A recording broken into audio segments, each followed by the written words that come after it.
جارێکی تر نرخەکانی نەوت ڕوویان لە بەرزبوونەوە کرد. چموجوڵی ئەم دوایەنەش کە لە هەفتەی ڕابردووەوە بە شێوەیەکی بەرچاو دەستی پێکردووە بە دوای ئەوەدا دێت کە پێشتر هەندێک بانک پێشبینی داڕمانی نرخەکانیان بۆ ئاستی 10 بۆ 20 دلار کردبوو.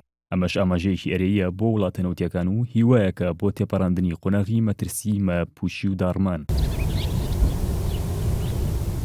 شارەزایانی کەرتی وزە هۆکاری بەرزبوونەوەی نرخی نەوت بۆ کۆمەڵێک هۆکار دەگێڕنەوە کە سەرەکی ترینیان ئەو بۆ چوونە ئابووریەیە کە پێی وایە نرخەکانی نەوت لە سەرەتای ساڵی 2016دا گەیشتنە ئەو پەڕی دابەزین و چیتر نۆرەی بەرزبوونەوەیە. بەپێی ئەم بۆچوونە دابەزینی نرخی بەرمیلێک نەوت تا ئاستی 27 دلار لە کۆتایەکانی کانونی دووەمی ئەم ساڵدا کۆتا خاڵی نزمە کە نەوت پێی گەیشت و ئەم سامانە ڕۆژگاری لەمە ڕەشتر بەخۆیەوە نابینێت. لە ئێستاشدا چاو لەسەر ئەوەیە نرخەکان بەرەو 40 بۆ 50 دلار باز بدات. جگە لەم هاوکێشە ئابووریەیە کۆمەڵێک فاکتەری ئەرێیی پاڵپشتی لە بەرزبوونەوەی نرخەکان دەکەن کە سەرەکی ترینیان بریتین لە گەشتبینی بازاڕەکان بە ئەگەری ڕێکەوتنی وڵاتانی بەرهەمێن بۆ کەمکردنەوە یا ڕاگیرکردنی هەناردا لە ئاسێکی دیاریکراو.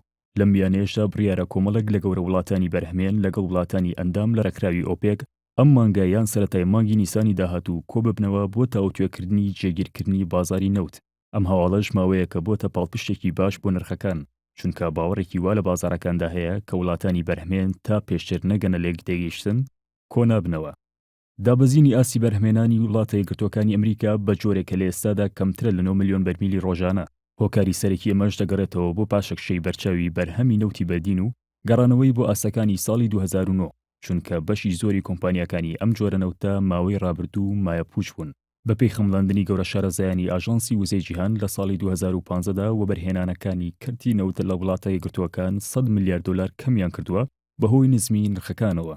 پێشبینیکردنی بەرزبوونەوەی خواست لەسەر نەوت بە ڕێژەی زیاتر لە 2 ملیۆن بەرمیل لە ڕۆژێکدا لەلایەن شارەزایانی ئاژانسی وزەوە. ئەم بەرزبوونەوەی خواستەش دەتوانێت ساڵ بێت بەسەر سستی گەشەی ئابووری چین.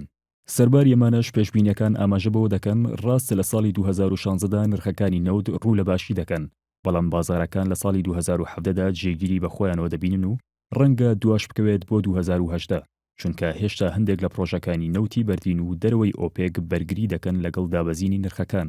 بەڵام ئەم کۆمپانیانەی دەرەوەی ئۆپێک ناتوانن بەرگریەکە تا ماوەیەکی زۆر درێژە پێ بدەن. هەر کاتێکیش ئەوان پاشەکشیان کرد لە بازار، بڕیاری نرخ و بەرهەم دەگەڕێتەوە دەست وڵاتانی ئەندام لە ڕێکخراوی ئۆپێک.